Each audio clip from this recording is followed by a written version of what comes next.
في هذا الفيديو سنتعرف على السورة القرآنية التي يحبها الله عز وجل وأمر الرسول صلى الله عليه وسلم بقراءتها، لأن بها فضل عظيم، فهي بنا لنتعرف عليها. في البداية القرآن هو معجزة الرسول صلى الله عليه وسلم، لكن يوجد سور يحبها الله عز وجل بشكل أكبر. هذه السورة التي يحبها الله عز وجل هي سورة الفلق، فقد نصح رسول الله صلى الله عليه وسلم أصحابه بقراءة سورة الفلق والناس للوقاية من شرور الشياطين والجن، فهي تشفي من الحسد ومن السحر، وذلك بفضل الله عز وجل.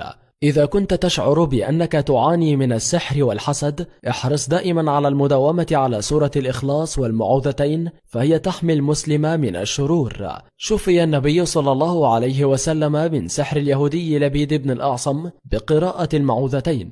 وعن عقبة بن عامر رضي الله عنه قال: قلت يا رسول الله أقرئني آيا من سورة هود وآيا من سورة يوسف، فقال النبي صلى الله عليه وسلم: يا عقبة بن عامر، إنك لن تقرأ سورة أحب إلى الله ولا أبلغ عنده من أن تقرأ قل أعوذ برب الفلق، فإن استطعت ألا تفوتك في الصلاة فافعل. وفي بيان آخر لفضل هذه السورة العظيمة أن محمدا صلى الله عليه وسلم دائما ما كان يتعوذ من شرور الجان وعين الإنسان، حتى أوحى الله إليه بسورة الفلق والناس، وبعدها تمسك الله بهذه السور العظيمة وترك ما سواهما. وإليكم الحديث الصحيح، وهو كالآتي: عن ابن سعيد قال: كان رسول الله صلى الله عليه وسلم يتعوذ من الجان وعين الإنسان حتى نزلت المعوذتان، فلما نزلتا أخذ بهما وترك ما سواهما.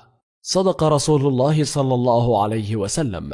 تحمي سورة الفلق قارئها من شرور الخفية التي لا يعلمها إلا الله عز وجل. على المسلم أن يستجير الله من الشرور الخفية والظاهرة، وأن يطلب العون من الله عز وجل حتى يحمينا الله بفضله من شرور الإنس والجن. تعد سورة الفلق من السور المكية، حيث نزلت على النبي صلى الله عليه وسلم في مكة المكرمة بعد سورة الفيل، وهي السورة قبل الأخيرة في القرآن الكريم في الجزء 30، وتليها سورة الناس. رقمها من حيث الترتيب في المصحف الشريف 113. عدد آياتها 5 آيات، تسمى هي وسورة الناس بالمعوذتين.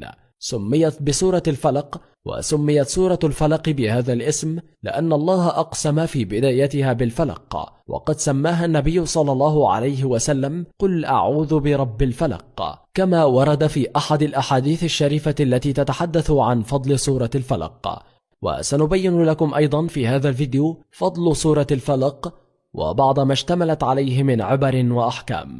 جاء في فضل سورة الفلق الكثير من الأحاديث الشريفة، حيث جاء في الحديث أن رسول الله صلى الله عليه وسلم قال: يا عقبة، ألا أعلمك سورا ما أنزلت في التوراة ولا في الزبور ولا في الإنجيل ولا في الفرقان مثلهن، لا يأتين عليك إلا قرأتهن فيها: قل هو الله أحد، وقل أعوذ برب الفلق، وقل أعوذ برب الناس.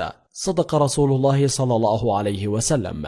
جاءت سورة الفلق للاستعاذة بالله من كل الشرور الموجودة في كل زمان ومكان، ثم بدأت بتحديد الأشرار أنفسهم كالفاسق أو الساحر أو الحاسد، كما مر معنا في آيات السورة. وهذه الشرور كلها شرور خارجية، أي تأتي كاعتداء على الإنسان من الخارج، وقد تكون هذه الشرور واضحة بينة أو كذلك خفية.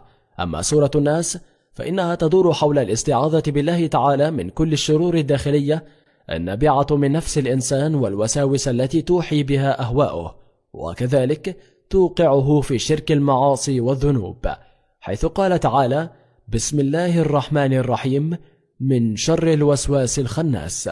صدق الله العظيم. وهذا ما قال به بعض المفسرين، والله أعلم. حدثتنا السورة العظيمة عن ظلمة الليل وعن الوقاية من شرور الليل إذا غسق. نهانا سيدنا النبي محمد صلى الله عليه وسلم عن المشي في الليل، وفي ذلك بيان بشرور الليل. يهبط الليل وتأتي الشرور، تمسك بآيات الله حتى تحمي نفسك من شرور الليل وظلمته. وإليكم الحديث الشريف. عن ابن عمر أن رسول الله صلى الله عليه وسلم قال: لو أن الناس يعلمون ما أعلم من الوحدة ما سرى راكب بليل. صدق رسول الله صلى الله عليه وسلم، والله تعالى أعلى وأعلم.